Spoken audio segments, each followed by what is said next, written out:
guys, and welcome back to Real Life with Abby. My name is Abimbola. Thank you so much for stopping by. So if this is your first time on my channel, or you've been here before but have never subscribed, please consider subscribing by clicking on the red button and then click on the bell to turn on the notification so you can be notified whenever I post new videos.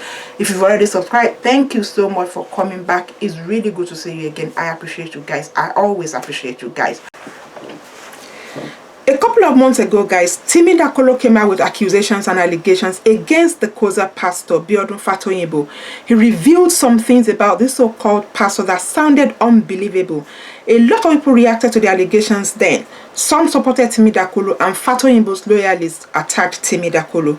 Now, Timi Dakolo's wife, Busola, has granted Gideon an exclusive interview where she revealed her ordeals in the hands of Biodun Fatoyinbo as a teenager when she was a member of his congregation. So guys, I bring you this story titled Coza Pastor Biodun Fatoyinbo, RAPED me. Timi Dakolo's wife, Busola, says in shocking new interview. And the story goes, wife of singer Timi Dakolo, Busola has accused controversial clergyman and founder of the Commonwealth of Zion Assembly, Coza, Biodun Fatoyinbo, of sexually assaulting her when she was much younger. Speaking during an explosive YTV interview with Gideon, the founder of Joy Incorporation, Busola, a photographer and a mother of 3, recounted how the clergyman, who has been embroiled in a number of sexual assault-related cases, Esther Walter being the most prominent, allegedly raped her in her mother's house while she was still in secondary school. In her interview, Busola recounted how the clergyman also allegedly tried having sex with her inside his matrimonial home when she came in to help his wife, Modele, when she had their first child. Recall that Timi Dakolo recently launched an attack on the clergyman anonymously. He called out the pastor, accusing him of taking advantage of women in his ministry and leaving them broken emotionally. Guys, I won't be slaughtering the interview video in this video because of copyright issues. So I'm going to read you the interview as reported by Y Niger, and it goes. On meeting Biodun Fatoyinbo for the first time, Busola Dakolo was born and lived most of her life in Ilorin. The first time she left Ilorin was for secondary school at Suleja, and that time away allowed her really find her Christianity. She joined and rose to become the vice president of Gifted School Academy, Suleja's fellowship, and embraced a conservative approach to Christianity, growing to become distrustful of churches and fellowships that try to copy worldly trends as a way to reach people outside the church. She returned home for the holidays to find that her sisters had started attending a non-denominational youth club that embraced all kinds of people and focused on worship and fellowship over doctrine and legalism. It took a while, but her sisters convinced her to go by telling her she needed to meet different kinds of people, especially former prostitutes and cultists that have given their lives to Christ.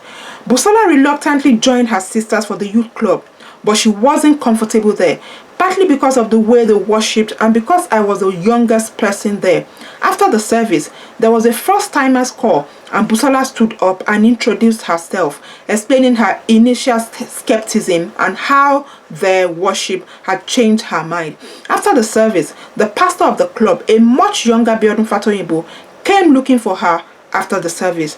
Pastor Biodun wasn't yet married, though he was engaged to his current wife, and the Commonwealth of Zion Assembly, Coza, wasn't yet a church. It was called Divine Delight Club.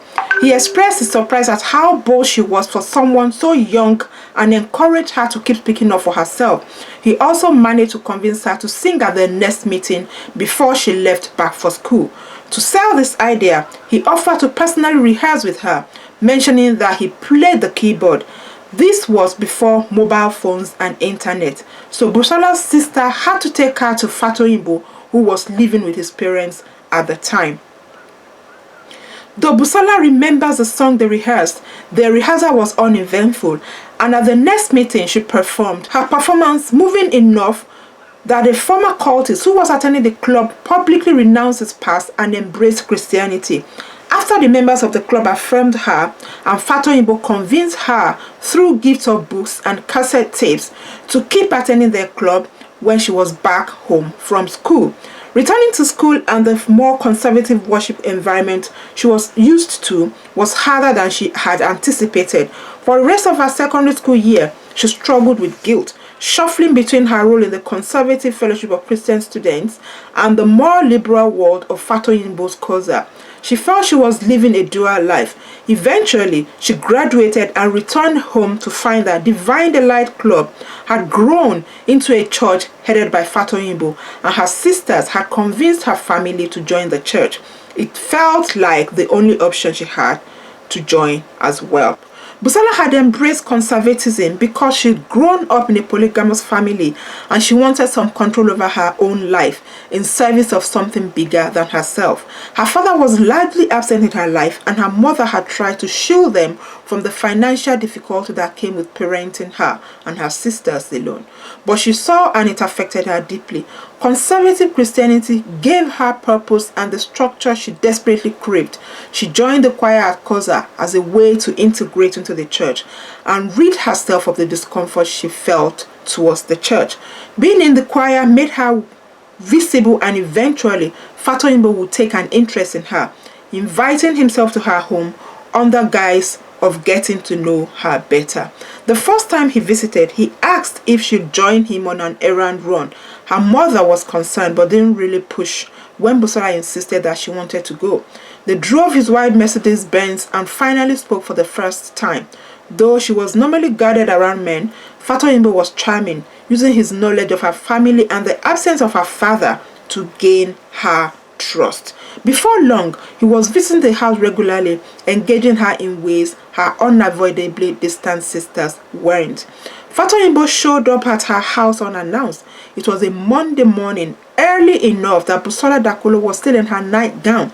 Her mother had traveled with her sisters and were absent at service the previous Sunday.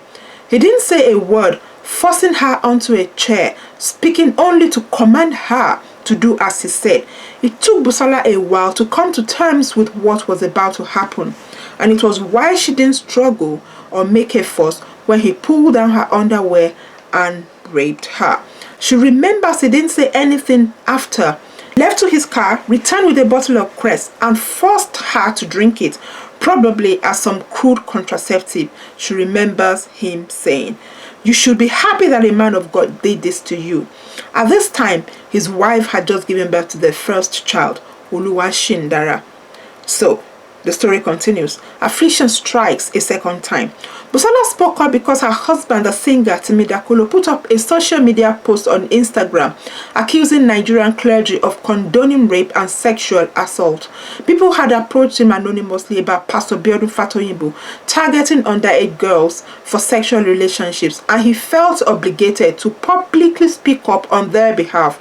His post had created intense backlash and support and sparked rumors about who the subject of his post was and who the victims were. This wasn't the first time Timi Dakolo has spoken up about sexual assault, and he was aware of what had happened to her from the beginning of their relationship. So Timi was aware of what happened to his wife right from the start when they started their relationship. So guys, I continue. What motivated her to speak up about her rape was a social media post from an anonymous account that had insinuated that she had been promiscuous as a teenager and had affairs with pastors when she lived in Ilorin, and questioned the paternity of her children. The reality was, rather than the fabricated promiscuous teenager, Busola Dakolo was an isolated girl, terrified of Fatoyinbo, whose salvation story heavily featured his past as a cult member.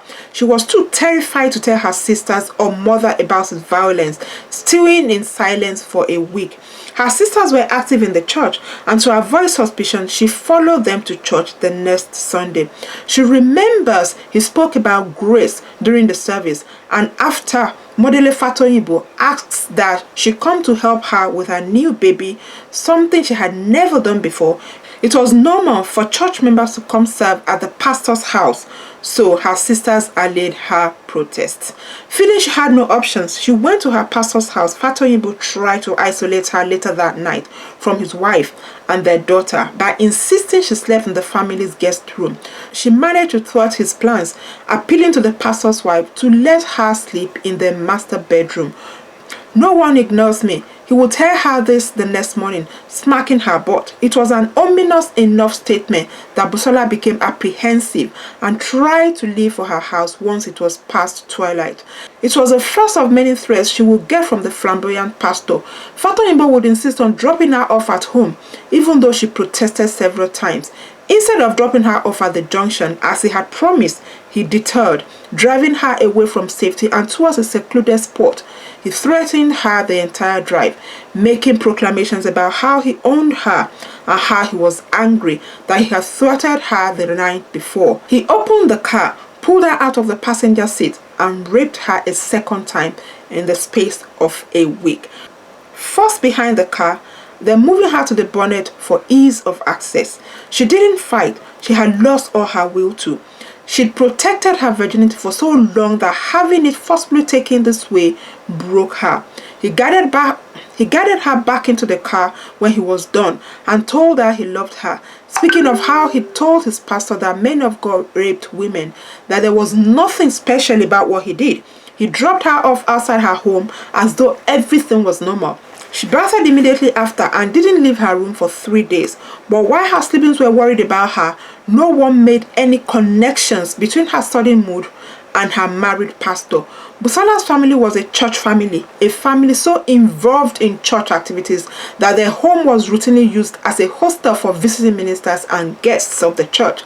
Fatoyinbo had exploited that and did it again when he showed up the next Sunday to ask why she hadn't gone to church that Sunday. She was afraid of drawing attention to herself, so she went to church the next Sunday and kept going, even though she left the choir and began to voice her dissent towards Fatoyinbo. So, the beginning of relief. A dream was the catalyst for Busola opening up for the first time about Fatoyinbo raping her. Her elder sister had relocated to Lagos and she pleaded to visit, drained from avoiding the pastor. In Lagos, her sister, who she believes has the sight, told her about a dream she had had where she seen Busola crying, blood on a chair and Fatoyinbo smiling. She asked her pointedly, breaking months of silence and starting a flood of admissions about the rape and everything that had happened. Her sister convinced her to return to Ilorin, and together they told her other sisters and her brother, who was studying at the University of Ilorin. Her brother flew into a rage, grabbing a pocket knife and taking her to Fatoyinbo's house. He was able to intercept them before they reached the house, and together with Wale Soetan, who she suggests is now the pastor of the Coza Port Harcourt branch, convinced them to return home and that Fatoyinbo would follow. The pastor and 2 of his church members would eventually come to pacify her family, blaming the devil, and Soetan even promising to leave the church to show how little tolerance he had for promiscuity.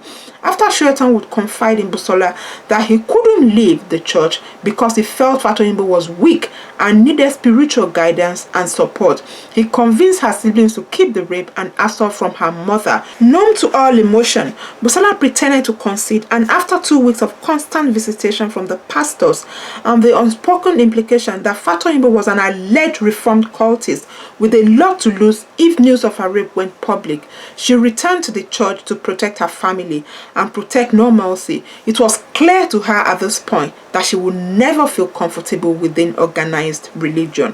Fatoyinbo continued to target Busola in the intervening months, organizing prayer sessions and specialized deliverance sessions with guest pastors to help repair her bondage, and suggesting to her that the violence he had meted towards her was a problem they both had in common and needed communal deliverance.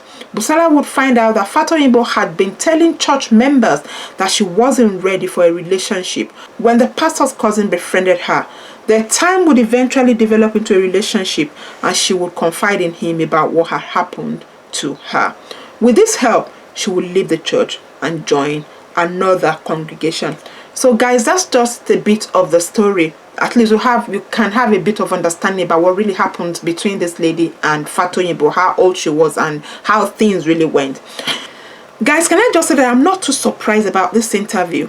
When Timi Dakolo came out a couple of months ago to attack the so-called Coza pastor Biodun Fatoyinbo and revealed some of the atrocities this man has committed against the young ladies in his church and how he has damaged a lot of them who are not able to speak out, there was an undertone from Timi Dakolo that there was something personal about the revelation and the accusations. I've seen a lot of comments, some silly ones, people accusing Busola and Timi of making up stories in order to be in some kind of limelight. How can anyone be so stupid to even think that way? For a married woman with children to come out publicly and reveal this about her past takes a lot of courage. Even young single ladies find it difficult to speak about their horrible experiences where they have been raped by some animals who call themselves men, who molest women because of some kind of power they believe they have over them. Some people are even saying that all the stories have been made up to discredit the pastor and that they are not true. But is Fatoyinbo the only pastor in Nigeria that so many ladies from his church are accusing him? To me, listening to this lady Busola, I have a feeling that Fatoyinbo's wife knew something was going on. Why would a young girl that came to her with a baby insist in sleeping in the master's bedroom? No matter how stupid the woman pretends to be, a bell should ring that something was not right. And why was she the one that was invited to come and help with the baby when she was the youngest and was not even used to things like that? I'm thinking Fatoyinbo would have requested specifically, he would have asked his wife to make a request that this girl should come, knowing what his plans were for her. No matter how anyone wants to look at it, a 17-year-old is a child, innocent and trusting. Speaking out at that age was not something she would have been able to do. So for those blaming her for not speaking out then, if you have a 17-year-old girl around you, especially if she's reserved, take a good look at her and imagine, God forbid, that if she gets raped, will she be able to come out and speak about it? Rape victims find it difficult to speak because the society looks down on them. The society blames them for being molested, for being taken advantage of. I am a mental health nurse and I've worked with people who have had such nasty experiences, and the trauma never goes away. It affects them throughout their lifetime. The woman always gets the blame, and this is not right. People tend to ask such questions like, why did she not put up a fight? Why did she not scream and shout?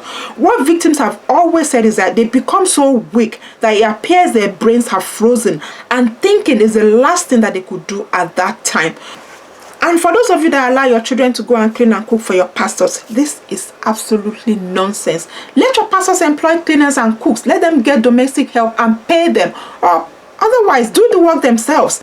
It is so sad that someone who calls himself a man of God, who should be protecting his congregation, is the one molesting them. And it appears that he has been able to get away with it for so many years. He has become a superman in that department. I hope that now that everything is out in the open, he does not get away with any of these atrocities. He has to pay.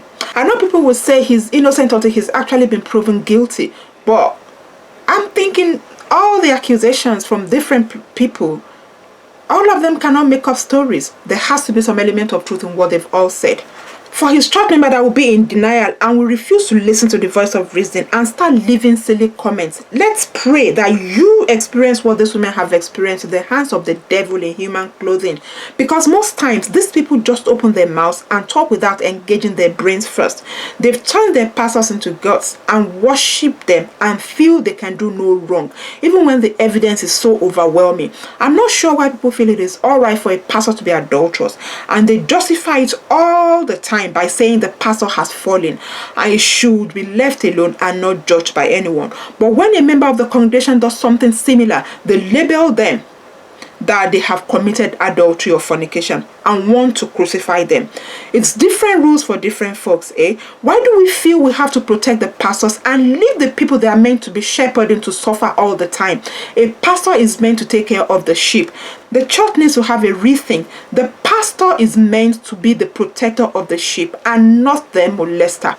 Apparently, these so-called Fatoyinbo's fellow pastors are thinking of how to protect him, and no one is talking about how to protect the people who has abused to heal. When you talk about the atrocities of some pastors, what the congregation say all the time is, touch not my anointed, touch not my anointed. They forget that when an anointed takes the grace for granted, the anointing becomes sort of dormant until there is restitution.